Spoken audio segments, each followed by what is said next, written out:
स्वागत है आप सभी का तंवर राजपूत वेल्थ में। और आज का जो चार्ट है उसको मैं आपको समझाने की पूरी कोशिश करूंगा कि किस तरह से आप यहां पर ट्रेड कर सकते थे, किस तरह से आप पैसा बना सकते थे। कल हमने जो एनालिसिस किया था उस वीडियो से आप क्या सीख सकते थे, किस तरह से उसके हिसाब से भी आप ट्रेडिंग कर सकते थे। तो सारी चीज़ें मैं यहाँ पर आपको पूरी तरह से समझाऊंगा। अगर वीडियो पसंद आ जाए तो लाइक शेयर कमेंट करना मत भूलिएगा। तो यहाँ पर देखो मैंने सपोर्ट और रेजिस्टेंस तो वैसे बना के रखा है, लेकिन ये सपोर्ट और रेजिस्टेंस काम के नहीं है जब तक कि मैं आपको सिखा नहीं पाऊँ। तो इसलिए मैं दोबारा से यहाँ पर आपको सपोर्ट रेजिस्टेंस आपके हिसाब से, ताकि आपको सीखने को मिले उस हिसाब से मैं यहाँ से ड्रा करूँगा, ताकि आपको फिर से एक लगे कि हाँ यहाँ से हम ट्रेडिंग कर सकते थे। तो पहले तो हम लोग इस चार्ट को बिल्कुल इसी अंदाज में समझेंगे बिना सपोर्ट रेजिस्टेंस के, क्योंकि समझना बहुत ज़रूरी है। तो कैसे समझेंगे, तो यहाँ से आप देखो पहले प्राइस एक्शन को देखते हैं हम लोग। देखो यहाँ से मार्केट क्या कर रहा था कि मार्केट लोअर लो लगाता ही जा रहा था। यहाँ से आपको हर जगह लोअर लो दिखेगा, यहाँ से यहाँ से लो लगाता ही जा रहा था, यहाँ से भी लो लगाता ही जा रहा था। अब देखो जब ऐसी सिचुएशन आती है कि मार्केट इस तरह से चलता है तो मार्केट क्या करता है, हर स्विंग पे कोई भी जो ऑपरेटर होता है, जो ऑपरेटर होता है मार्केट का, वो क्या करता है कि वो हर स्विंग हाई पर बेचेगा। कौन से? हर स्विंग हाई पर, मतलब वो यहाँ बेचेगा, यहाँ पे सेल करेगा, यहाँ पे सेल करेगा। तो ये क्या करेगा, वो हर उस पर बेचेगा। क्यों? उसको पता है कि मार्केट गिर रहा है तो मतलब उसको यहाँ पर सेलिंग करना है। अब यहाँ पर आप देख सकते हो, तो यहाँ पर भी देखो, यहाँ पर जो सेलिंग हुआ है, यहाँ पर जो सेलिंग हुआ है उसी का एक कारण है, क्योंकि मार्केट देखो यहाँ से चलकर आया है, उसके बाद ऐसे गया है, फिर उसके बाद नीचे आया है, फिर इसके बाद इसने क्या किया, यहाँ पे अपना एक जो लो, जो हमारा एक जो हम बताते हैं उसके हिसाब से यहाँ पे क्या होना चाहिए था, मार्केट को इस तरह से एक लो ब्रेक करना होता है। लेकिन यहाँ पर क्या सिचुएशन हुई, मार्केट ऊपर गया, नीचे आया, लेकिन इसने अपना जो प्रीवियस लो है वो ब्रेक नहीं किया है। जब ऐसी कंडीशन आ जाती है तो मार्केट क्या चाहता है यहाँ से, कि मार्केट में एक जो यहाँ पर दिखाई देता है कि यहाँ से एक ट्रेंड लाइन भी अगर हम इस तरह से ड्रा करें, या फिर हमारी जो प्राइस एक्शन है, प्राइस एक्शन के हिसाब से मार्केट को किस तरह से इस तरह से अपना हर बार लो ब्रेक करना है, तभी वो नीचे जा सकता है। अगर जिस कंडीशन में उसने अपना लो ब्रेक नहीं किया, अभी यहाँ से जो कंडीशन हुई है हमारी, इस तरह से उसने क्या किया, यहाँ से अपना लो ब्रेक नहीं किया, यहाँ से जो ये लो, यहाँ पर ये लो था ये, और यहाँ से ये लो है ये, तो इसने क्या किया, अपना लो ब्रेक नहीं किया। मतलब कहने का मतलब क्या हो रहा है, यहाँ से मार्केट क्या चाह रहा है कि देखो यहाँ से अब हम देखें तो RSI यहाँ पर देखो, इसका लो यहाँ पर था, लेकिन यहाँ पर जो आपको दिख रहा होगा RSI का लो यहाँ पर नीचे भी नहीं आया है। तो यहाँ से आपको दिख रहा होगा कि ये ब्रेक नहीं करना चाह रहा है। मतलब ये कहने का मतलब ये है कि बायर से इसको थोड़ा सा और ऊपर लेके जाने की कोशिश करेंगे। तो ऐसी कंडीशन में आपको समझना है और अपने प्रॉफिट बुक कर लेना है टाइम टू टाइम से। तो यहाँ से अपने प्राइस एक्शन के हिसाब से आपको समझ में आया होगा। उसके बाद में अगर हम देखें यहाँ पर, तो यहाँ से 20 मूविंग एवरेज के हिसाब से, और उसके बाद में मैं सपोर्ट रेजिस्टेंस से आपको सिखाने की कोशिश करूँगा। तो यहाँ से हम लोग 20 मूविंग एवरेज के हिसाब से भी अगर लगाना चाहें तो यहाँ से पहले उसके हिसाब से भी हम देख लेते हैं। 20 मूविंग एवरेज को मैं लगाता हूँ यहाँ पर। देखिए, ट्रेडिंग करना और ट्रेडिंग से पैसा कमाना बहुत अलग चीज़ होती है। बहुत सारे लोग मेरे को बोलते हैं कि मैं लाइव में अगर हिंट दूँ या फिर वो लाइव चार्ट पढ़ाना सिखाऊँ। ये देखो, हर चीज़ को सीखना या मतलब दूसरों का गुलाम नहीं होना चाहिए। अगर आपको सीखना है तो आप इस चीज़ से भी सीख सकते हो। और आपको मैं लाइव किया कि बहुत सारे लोग लाइव आते हैं। तो यहाँ से 20 मूविंग एवरेज के हिसाब से अगर हम देखें तो ये देखो, यहाँ से अगर हम बात करें तो 20 मूविंग एवरेज के ऊपर कैंडल बन चुकी थी, सस्टेन भी कर चुकी थी। आप यहाँ से बाइंग करके आपको थोड़ा इतना प्रॉफिट मिल रहा था तो इतना भी ले सकते थे, और या यहाँ तक का भी आप ले सकते थे। लेकिन आपको ये पता होना चाहिए कि रेजिस्टेंस कहाँ है, सपोर्ट कहाँ पे है। तो ये आपको याद रखना है। तो अगर 20 मूविंग एवरेज के हिसाब से हम चलेंगे तो यहाँ से, और सेलिंग में अगर हम चलेंगे तो यहाँ से, और फिर हम बाइंग में अगर चलेंगे तो यहाँ से हम लोग यहाँ से हम लोग इस एरिया में देखकर कहीं पे अच्छी सी कैंडल है उसके हिसाब से हम बाइंग कर सकते हैं। तो ये आपको समझ में आ चुका होगा मूविंग एवरेज से। अब मैं यहाँ से आपको जो बता रहा हूँ उसके हिसाब से, अगर RSI के हिसाब से, अगर हम RSI के हिसाब से देखें तो हमारा जो RSI यहाँ पर क्या हो चुका है, ओवरसोल्ड जोन में आ चुका है। अब ओवरसोल्ड जोन में आ चुका है, अब इसके मतलब ये भी नहीं है कि ओवरसोल्ड जोन में आ चुका है तो मार्केट बढ़ने लग जाएगा, ये तो बोल नहीं सकते। लेकिन देखिए, बहुत बार हम लोग बोलते हैं कि भाई ओवरसोल्ड जोन में आ चुका है, बहुत जगह पे ओवरसोल्ड जोन में आ चुका है। ओवरसोल्ड जोन में अगर आ गया और वहाँ से भी गिर गया तो देखो, ये एक चीज़ की याद रखो कि कंडीशन देखो, ये मार्केट है, प्रोबेबिलिटी का गेम है। प्रोबेबिलिटी मतलब आप समझते हो कि भाई यहाँ पर आपको जीतना है तो जीतने के लिए आपको ना गेम खेलना ही पड़ेगा। अगर आप मान लो क्रिकेट में हो कि आप सोच रहे हो कि मैं हर गेंद पर 6 मारूंगा, पॉसिबल नहीं है। आप हो सकता है पहली गेंद पर आप आउट भी हो जाओ, तो ये ज़रूरी नहीं है। मेरे को यहाँ से प्रोबेबिलिटी दिख रही है कि मार्केट यहाँ से ओवर सोल्ड जोन में आ चुका है और यहाँ से एक कैंडल बना है, तो मैं बाई करता हूँ। यहाँ से अगर मेरे पास में रिस्क कैपेसिटी है तो यहाँ से मैं बाई कर सकता हूँ, यहाँ का स्टॉप लॉस रख सकता हूँ। अगर मैं बाई भी करता तो यहाँ तक का प्रॉफिट हो जाता। उसके बाद जो हमारा एक प्राइस एक्शन है, या फिर मैं बोलता हूँ कि जब भी ये हमारा 70 के आसपास जाए और ये जब मार्केट सेलिंग में हो तो 60 के पास भी जाए तो भी आप सेलिंग कर सकते हो। तो देखो यहाँ से आपको लगा होगा कि ये जो एक रेड कैंडल दिख रहा होगा, तो यहाँ से मेरे को सेल करना चाहिए। हाँ, ऑब्वियसली मेरे को करना चाहिए। अगर मैं यहाँ से करूँगा तो करना ही चाहिए ना, क्यों नहीं करना चाहिए? जब आपको प्राइस एक्शन दिख रहा है तो आपको करना चाहिए। अब क्या हुआ, यहाँ पे एक स्टॉप लॉस हिट हो गया, दोबारा से मेरे को यहाँ पर एक चांस मिला, फिर मैं यहाँ पर सेलिंग करूँगा। क्यों करूँगा? क्योंकि ओवरऑल मार्केट जो कहाँ है हमारा, सेलिंग में है। तो सेलिंग में यहाँ पर मेरा एक स्टॉप लॉस हिट हो जाता है, दोबारा से मैंने यहाँ पर सेलिंग की, फिर मेरे को एक अच्छा सा प्रॉफिट मिल जाता है। तो ये चीज़ें होती है। देखो, जहाँ प्रोबेबिलिटी बनती है, जहाँ पर आपको लगता है कि मेरे को यहाँ पर करना चाहिए। देखो, मतलब कहने का मतलब क्या है, देखो अगर मान लो मैं कोई भी चीज़, अगर जैसे आपको मैंने बताया गेंद का एग्जांपल, कि अगर गेंद आ रही है आपके सामने, आप यहाँ पर पिच पे खड़े हो और आपके सामने गेंद आई हुई, तो आपका काम है मारना। आइए, गेंद में 4 लगेगा, 6 लगेगा, 1 निकलेगा, 0 निकलेगा, आउट हो जाओगे, ये आपको नहीं सोचना है। ये जिस आदमी ने सोचा वो आदमी ट्रेडिंग नहीं कर सकता। उसको लग रहा है कि मैं यहाँ पर आउट हो जाऊँगा और वो यहाँ पर वो नहीं करेगा, तो फिर वो गलत है। या उसको यहाँ लग रहा है कि वो यहाँ पर आउट हो जाएगा, यहाँ से स्टॉप लॉस हिट हो जाएगा, ये सब 17 चीज़ें नहीं करना है। देखो, एक्चुअल में आपको मार्केट में उतरना ही पड़ेगा। गलत सलत चीज़ें आपको होगी ही होगी। आप कितना भी, मैं आज तक कभी किसी ऐसे जो शेयर मार्केट करता है, ऐसे आदमी से कभी नहीं मिला, या ऐसे आदमी को कभी ऐसे आदमी का पोर्टफोलियो नहीं देखा जिसमें लॉस ना हो। हर आदमी का लॉस होता है, ऐसा नहीं, लेकिन लॉस का एक रिस्क और एक कैपेसिटी होता है कि कितना उसको लॉस लेना है, वो सारी चीज़ें डिसाइड होती है। तो यहाँ से उसको डिसाइड था कि मेरे को यहाँ से सेल करना है, तो यहाँ का स्टॉप लॉस रखना है। उसका स्टॉप लॉस हिट हो गया, ख़त्म काम। फिर दोबारा उसको एंट्री, जब उसको फिर से लगा कि मार्केट फिर से अब यहाँ से गिरने लगा है, फिर उसने सेलिंग की, फिर उसको यहाँ से का प्रॉफिट हुआ तो अच्छी बात है, नहीं हुआ तो कोई प्रॉब्लम नहीं है। दोबारा जब उसको यहाँ पर फिर लगा, उसने यहाँ पर फिर सेलिंग कर दी, क्योंकि उसको लगा था कि ये हाई है और ये हाई है, तो ये यहाँ पर लोअर हाई है और ये यहाँ पर भी लोअर हाई है, तो यहाँ से मार्केट वापस से रिजेक्शन ले रहा है, तो उसने फिर सेलिंग कर दी। उसका यहाँ से एक स्टॉप लॉस हिट हो गया। लेकिन उसके पास में देखो, ट्रेड लेने के लिए उसका जो एक लिमिट होता है कि मेरे पास में मेरे को 2 ट्रेड लेना है कि 3 ट्रेड लेना है, ये उसके पास में होता है। अब उसने यहाँ पर ट्रेड ले लिया, एक यहाँ पर ले लिया, तो अब यहाँ पर उसका, अगर उसका 1 ट्रेड का लिमिट था तो यहाँ पर खत्म हो गया, 2 ट्रेड का लिमिट है तो यहाँ पर खत्म हो गया, और 3 का है तो यहाँ पर भी 1 ले लिया उसने, तो यहाँ से 3 हो गया, 3 का है तो यहाँ से खत्म हो गया उसका काम। अब उसको ट्रेड लेने की जरूरत नहीं है। अगर उसके बाद में अगर वो ट्रेड लेता है तो फिर वो 4, 5, 6, 7, 8 कितना भी कर सकता है, फिर वो गलत डायरेक्शन है। आपके पास में ना मिनिमम टारगेट आपका कितना होना चाहिए, 2 से 3 ट्रेड का होना चाहिए। 2 से 3 ट्रेड ही लेना है आपको, चाहे आपकी पोजीशन सही हो या गलत हो, चाहे उसके बाद कितनी भी अच्छी पोजीशन बन जाए, ज़्यादा ट्रेड नहीं लेना है। सबसे पहला रिस्क ही है। तो चलिए हम ये सब बातें छोड़ते हैं। यहाँ पर आपको समझ में आ चुका होगा, 20 मूविंग एवरेज से समझ में आ चुका है। यहाँ से RSI से मैंने समझा दिया कि देखो यहाँ से मार्केट ओवर सोल्ड जोन में आ चुका है, सॉरी ओवर बॉट जोन में आ चुका था। यहाँ से आपको कोई सिग्नल दिख रहा है, तो यहाँ से आपको दिख रहा था ये सिग्नल, देखो यहाँ से ये रेड कैंडल बनी, इसका लो ब्रेक होता तो मैं यहाँ से सेल कर सकता था। तो ये आपको थोड़ा सा ध्यान रखना है कि अगर मेरे को सेल भी करना है तो उस जगह पे करना है जहाँ पर मेरे को प्रोबेबिलिटी ज़्यादा हो।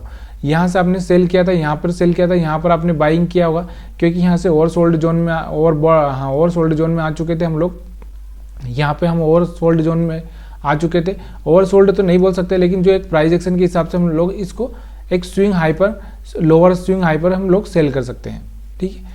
उसके बाद में अगर मैं यहाँ पर सपोर्ट रेजिस्टेंस को लगाता हूँ, ये सब हटाने के बाद में, तो उसके हिसाब से देखते हैं कि किस तरह से एक ब्रेकआउट फेल होता है। तो यहाँ से मैं हटा देता हूँ। उसके बाद हम लोग सपोर्ट रेजिस्टेंस को देखते हैं और उसके हिसाब से हम सीखते हैं। अभी यहाँ पर चार्ट छोटा कर दिया, तो यहाँ पे मैं सपोर्ट रेजिस्टेंस, मैंने कल आपको एक चीज़ बताई थी कि देखो, मैंने बोला था कल, आपको पता होगा तो, कि मैंने ये बोला था कि कल का जो कैंडल मैं यहाँ पर बताना चाहता हूँ, निफ्टी 50 का 5 मिनट का चार्ट हम लोग लगा के बैठे हैं। तो यहाँ से आपको याद होना चाहिए मैंने कल क्या बोला था कि जो ये कैंडल बनी थी, तो यहाँ से हम लोगों ने बात की थी कि मार्केट कहीं ना कहीं यहाँ तक खुल सकता है। तो यहाँ से अगर यहाँ से मार्केट तो नीचे आने के चांसेस हो गए तो मार्केट में आप यहाँ से सेलिंग कर सकते हो।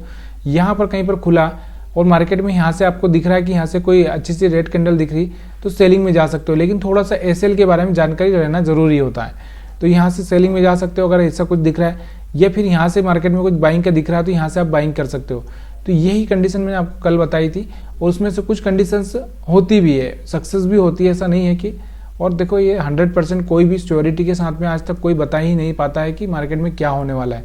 तो यहाँ से आपको समझ में आ रहा होगा कि यहाँ से आपको दिख रहा है रेड कैंडल बनी हुई, लेकिन नीचे एसएल नहीं है। ये सबसे बड़ा प्रॉब्लम यहाँ पर क्या आ रहा है, एसएल नहीं है ये, इसलिए यहाँ पर हम लोग ये जो ओवर सोल्ड जोन है ना, इसलिए इसमें हम लोग यहाँ से रिस्क ले सकते हैं। क्यों? क्योंकि नीचे एसएल नहीं है। अगर नीचे एसएल होता तो मैं यहाँ से ये नहीं करता। अब यहाँ से मार्केट यहाँ तक गया, देखो यहाँ से बायर्स को अट्रैक्ट किया है, बायर्स को अट्रैक्ट करने के बाद यहाँ तक गया, फिर इन बायर्स को निकालने के लिए मार्केट वापस से नीचे आ जाता है और फिर इन सेलर्स को मार्केट निकालने के लिए वापस से ऊपर चला जाता है। तो ये एसएल हंटिंग का वीडियो हो चुका है कि एसएल हंटिंग इस तरह से यहाँ से हम कर सकते हैं। तो मेन चीज़ आती है हमारा सपोर्ट रेजिस्टेंस। तो सपोर्ट रेजिस्टेंस कैसे बनाएंगे, मैंने आपको बताया कि कल कल का हाई और लो हमारा सपोर्ट रेजिस्टेंस हो सकता है। तो कल का हमारा जो हाई था, मैंने कल भी आपको बोला था कि यहाँ तो मार्केट जा ही नहीं सकता यार, इतना ऊपर अब मार्केट यहाँ से गिरा तो इतना तो नहीं जा पाएगा। लो की अगर हम बात करें तो कल का हमारा जो लो था, शायद ये हमारा कल का लो था यहाँ से, ये वाला एरिया। तो यहाँ से आपको ये समझ में आ चुका होगा, ये लो लगा दिया मैंने। और अगर हम चाहें तो कल का एक स्विंग हाई भी मैं यहाँ पर लगा सकता हूँ, लगाना चाहूँ तो स्विंग हाई भी यहाँ पर जो एक स्विंग हाई था, ये अपना स्विंग हाई, या फिर मैं यहाँ से भी अगर लेना चाहूँ इसको तो यहाँ से भी ले सकता हूँ। तो इसको मैं थोड़ा सा इधर कर देता हूँ, उसके बाद यहाँ से भी ले सकता हूँ। तो यहाँ से आप देख सकते हो कि अपने पास में एक ये स्विंग हाई है। देखिए यहाँ पर एक रेजिस्टेंस और सपोर्ट क्या होता है, एक जोन होता है। अभी एक चीज़ एक कैंडल से या इस तरह से मैं यहाँ पर लगा नहीं सकता। यहाँ से आपको समझ में आ चुका है। तो हमारा जो सबसे टॉप पे एक रेजिस्टेंस था ये था, उसके बाद में हमारा दूसरा रेजिस्टेंस ये था। तो ये पहला रेजिस्टेंस हो गया, ये दूसरा रेजिस्टेंस हो गया। अब ये रेजिस्टेंस कैसे लगाया, देखो मैंने यहाँ पर, ये देखो यहाँ से मार्केट क्या हुआ था, टर्न ले रहा था, इसलिए यहाँ से एक रेजिस्टेंस है ये। अब यहाँ पर आप देखो कि मार्केट में यहाँ पर मार्केट कल अपना यहाँ से टर्न लिया था, तो यहाँ से भी एक सपोर्ट था ये, तो यहाँ से एक सपोर्ट था। तो सपोर्ट पे मतलब जहाँ पर क्लोजिंग तो वैसे यहाँ पर हुई है मार्केट की, लेकिन हमारा जो कल का लो था वो हमारा क्या होगा, एक सपोर्ट होगा। तो यहाँ से आपको दिख रहा होगा सपोर्ट पर आया मार्केट, एक अच्छा सा कैंडल बनाया, यहाँ सपोर्ट से मार्केट उठा है, तो यहाँ से हम बाइंग कर सकते थे। अब वापस से आपको दिख रहा हो ये जो रेजिस्टेंस लाइन है, यहाँ से मार्केट गिरना चांसेस है, तो यहाँ से मार्केट गिरा है, तो यहाँ से आप सेलिंग कर सकते थे। फिर से मार्केट दोबारा से यहाँ पर सपोर्ट पर आया हुआ, आपको पता है कि सपोर्ट पर दोबारा से आया हुआ है, तो मार्केट के यहाँ से उठने के चांसेस ज़्यादा होते हैं ना कि गिरने के। अगर गिरना भी होगा तो यहाँ से रुकेगा, फिर इस तरह से गिरेगा। लेकिन यहाँ से मार्केट ने क्या किया, यहाँ से सपोर्ट लेके मार्केट उठने की कोशिश किया, यहाँ पर देखो मार्केट ऊपर जाने की कोशिश किया और फिर मार्केट यहाँ से गिरना चाह रहा था। लेकिन यहाँ से जो कैंडल्स की साइज देखोगे आप, कैंडल्स को समझोगे या कैंडल्स कैसे बन रहे हैं इस एरिया में, जो आपको कैंडल्स दिख रहे हैं ना, आप सोच रहे हैं यहाँ से मार्केट गिरेगा, लेकिन यहाँ से जो कैंडल्स बने हैं ना, ये 4-5 कैंडल, ये बहुत ही छोटे छोटे कैंडल है, इनडिसीजन कैंडल है। यहाँ पे बायर से डिसीजन ही नहीं कर पा रहे थे। उसके बाद में यहाँ पर जो डिसीजन आया, ये देखो यहाँ से एक हाई डिसीजन था और यहाँ से एक ब्रेकआउट भी था। अब ये ब्रेकआउट यहाँ से फेल भी हो रहा था, फेल होने के बाद में यहाँ से आपको एक सेलिंग प्रेशर भी जनरेट होता हुआ दिख रहा होगा। लेकिन देखो यहाँ से कैंडल को अगर देखें तो बहुत स्ट्रॉन्ग कैंडल है, इसलिए स्ट्रॉन्ग कैंडल के हिसाब से थोड़ा सा आपको रुकना चाहिए। अगर ये स्ट्रॉन्ग कैंडल से यहाँ से ब्रेक नहीं किया होता और कोई ऐसी छोटी मोटी कैंडल से ब्रेक किया होता जो कि एकदम थोड़ी सी हल्की कैंडल हो, जैसे ये वाली कैंडल हो, तो हम लोग यहाँ से सेलिंग कर सकते थे। लेकिन यहाँ से इसने जो ब्रेकआउट दिया तो एक अच्छा सा कैंडल्स के साथ दिया, उसके बाद यहाँ से एक हैमर भी बनाया, उसके बाद हम बाइंग कर सकते थे। दूसरा हमारे सपोर्ट से यहाँ से जा रहा था ये, तो यहाँ से आप इस तरह से यहाँ से बाइंग कर सकते थे। तो ये चीज़ आपको समझ में आ रही कि नहीं आ रही, मेरे को नहीं पता है। अगर आप मेरे को कमेंट करके दोगे तो मेरे को पता चलेगा कि हाँ यार, मैं जो बता रहा हूँ उससे लोगों को बेनिफिट हो रहा है। अब बहुत सारे लोग मैं ट्रेडिंग करता हूँ कि नहीं करता हूँ, मैं क्या करता हूँ, ये सब बातें जानने की ज़रूरत नहीं है। एक्चुअल में दुनिया में वही सबसे बड़ी प्रॉब्लम है कि जो जानना है वो जानिए, जो नहीं जानना उसकी ज़रूरत नहीं रखना चाहिए। जिसका आपसे मैं क्या करता हूँ उससे आपको क्या फ़ायदा है। अगर मैं आपको कुछ सिखा रहा हूँ तो उससे आपको ये सीखना है कि मैं आपको समझा पा रहा हूँ कि नहीं समझा पा रहा हूँ।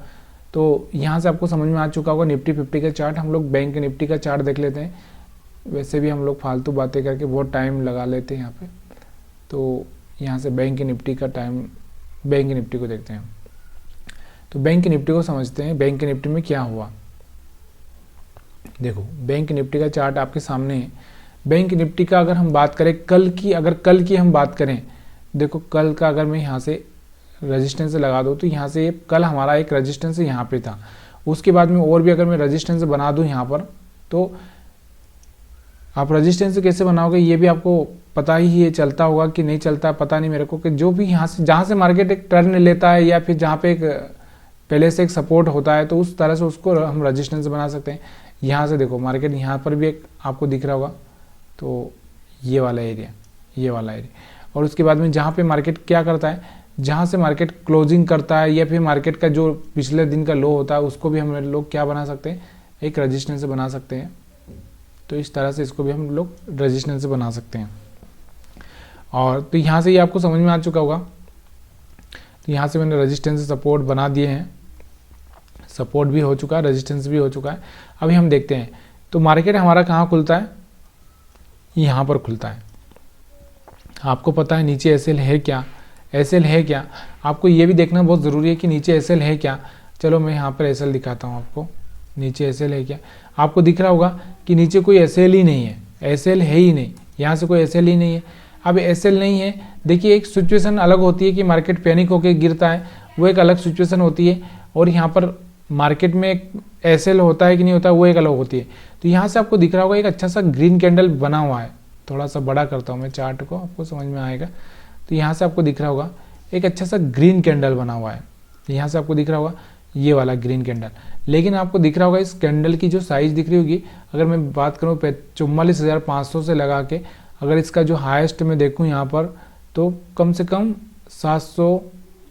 300 पॉइंट से ज़्यादा का एक कैंडल है। अब इसमें इतना स्टॉप लॉस तो हम लगा नहीं सकते, तो इसलिए इसको ट्रेड करने से पहले ना आप 1 मिनट की चार्ट पर आप ट्रेड करें तो अच्छा रहेगा, या फिर इस ट्रेड को अवॉइड कर दो, तो ऐसे में आपको रिस्क नहीं होगा। अब यहाँ पर आपको दिख रहा होगा यहाँ पे रेजिस्टेंस था, रेजिस्टेंस के ऊपर एक अच्छा सा कैंडल बनाया है। तो यहाँ से अगर आप चाहें तो बाइंग का सोच सकते हैं, तो बाइंग का सोच के यहाँ पर आप एक पैसा बना सकते थे। अब यहाँ से आपको दिख रहा होगा रेजिस्टेंस से यहाँ से पहला रिजेक्शन लिया है, तो रेजिस्टेंस से आप पहला रिजेक्शन लिया है तो आप यहाँ पर सेल कर सकते हैं। कैंडल अच्छी दिख रही है तो सेल कर सकते हैं। हाँ फेल होगा, अब बहुत सारे लोग बोलेंगे कि ऐसा यहाँ से स्टॉप लॉस हिट हो गया, ये हो गया, हमारा स्टॉप लॉस हिट हो गया। देखो भाई ये शेयर मार्केट है, यहाँ पर स्टॉप लॉस सबके हिट होते हैं, आपके ही नहीं होते हैं। लेकिन जो रिस्क मैनेज करना अगर आपको आता है तो ये आपके काम का एक गेम है, नहीं तो ये आपको खेलना भी नहीं चाहिए, दूर ही रहो इससे। यहाँ से दोबारा से आपको यहाँ पर दिखा, तो यहाँ से दोबारा मैंने सेलिंग किया, यहाँ से एक अच्छा सा प्रॉफिट मैंने यहाँ पर देखा है। अब मेरे को पता है कि यहाँ पर नीचे एसएल, यहाँ पर जो बायर्स आए थे उनके एसएल हिट हो चुके हैं। अब यहाँ से मार्केट नीचे जाएगा तो बहुत रुला के जाएगा। दोबारा से इसने यहाँ पर आपको दिख रहा होगा इस रेजिस्टेंस को टेस्ट किया और यहाँ से एक सेलिंग प्रेशर आई, लेकिन ज़्यादा कुछ सेलिंग प्रेशर हो नहीं पाया है यहाँ से मार्केट में, क्योंकि नीचे पता है मार्केट को कि नीचे हमारे पास में एसएल है ही नहीं। यहाँ से आपको देखो कि ये एसएल तो हिट हो चुके थे, अब फिर यहाँ से कुछ थोड़े बहुत बायर्स आए होंगे तो उनके एसएल यहाँ तक ही पड़े होंगे, यहाँ पर ही, तो ये भी खत्म हो चुके हैं। यहाँ से एक अच्छा सा स्ट्रॉन्ग बाइंग कैंडल बना था और ऊपर की साइड में अपने पास यहाँ तक एसएल थे, तो मार्केट के ऊपर जाने के चांसेस ज़्यादा थे। तो यहाँ से आप बाइंग करके यहाँ तक का पैसा बना सकते थे, यहाँ तक का। तो यहाँ से आपको ये समझ में आ रहा होगा, नहीं आ रहा तो आप मेरे को कमेंट करिए, मेरे को बताइए कि आपको क्या समझ में नहीं आ रहा। तो यहाँ से सारी चीज़ें मैंने खोल दी। अब यहाँ से आपको जो मेन चीज़ बची हुई हमारी एक RSI और 20 मूविंग एवरेज। तो RSI के हिसाब से भी हम देख लेते हैं। तो RSI के हिसाब से देखो सिचुएशन के हिसाब से बाइंग सेलिंग करना है। यहाँ से देखो एसएल नहीं था, यहाँ पर बना तो यहाँ से बाइंग कर सकता था। यहाँ से आपको दिख रहा होगा रेजिस्टेंस आ चुका है, यहाँ से एक अच्छा सा सेलिंग प्रेशर दिख रहा है। तो यहाँ पे RSI तो इतना ओवरसोल्ड और बॉट जोन में नहीं था, लेकिन मेरे को यहाँ से एक रेजिस्टेंस के हिसाब से मैं सेल कर सकता था। यहाँ से दिख रहा होगा मेरे को RSI कहाँ पे आ चुका है, हमारा ओवरसोल्ड जोन में आ चुका है। यहाँ से अगर मेरे को दिख रहा है कि नीचे एसएल नहीं है तो मैं बाइंग कर सकता हूँ। तो ये चीज़ें आपको समझ में आ चुकी होगी। अब हम 20 मूविंग एवरेज से और देख लेते हैं, उसके बाद में आप मेरे को कमेंट करके बता ही देंगे कि बहुत सारे लोगों ने वीडियो को पॉज रोक कर यहाँ पर कर दिया हुआ कमेंट। तो आप सभी बहुत सारे कमेंट आ रहे हैं, लेकिन फिर भी यार उतना जो दिलचस्पी आपका उतना नहीं आ रहा है। हो सकता है कि आपको क्या समझ में आ रहा है कि नहीं आ रहा है, थोड़ा सा दिलचस्पी लेना बहुत ज़रूरी है इन चीज़ों में। अब यहाँ से मूविंग एवरेज में ड्रा कर देता हूँ, उसके बाद मैं आपको दिखाता हूँ कि मूविंग एवरेज से आप किस तरह से ट्रेड कर सकते थे। 20 moving average, simple moving average. तो देखिए पैसा हर चीज़ से बन सकता है, लेकिन सिर्फ सिंपल सी बात है, आप उस चीज़ को बार बार प्रैक्टिस करोगे तो ही बनेगा, यानी कि आप एक बार करोगे तो नहीं बनेगा। यहाँ से देखो 20 मूविंग एवरेज के नीचे था, मेरे को कुछ नहीं करना है, ऊपर आ चुका है, मेरे को रिस्क के साथ में यहाँ पर बाइंग सेलिंग करना है। यहाँ से 20 मूविंग एवरेज के नीचे आ चुका है, मेरे को सेलिंग करना है, मेरे को स्टॉप लॉस यहाँ का रखना है। ये समझ में आ गया। यहाँ से आप दिख रहा होगा, यहाँ से 20 मूविंग एवरेज के पास में गया, मेरे को फिर एक सेलिंग करना है, ऊपर आ गया, सस्टेन कर गया, हाई ब्रेक कर दिया, यहाँ से मेरे को बाइंग करना है। बहुत ही सिंपल है। देखिए बहुत सिंपल चीज़ें होती हैं, वो सिंपल चीज़ें सिंपल तरीके से करना आना चाहिए, तभी जाके मज़ा आता है। तो वीडियो देखने के लिए आप सभी का बहुत बहुत धन्यवाद। अगर वीडियो पसंद आ गया हो तो लाइक शेयर कमेंट कर ही दिया होगा वैसे आपने, तो आप सभी का फिर से एक बार बहुत बहुत धन्यवाद।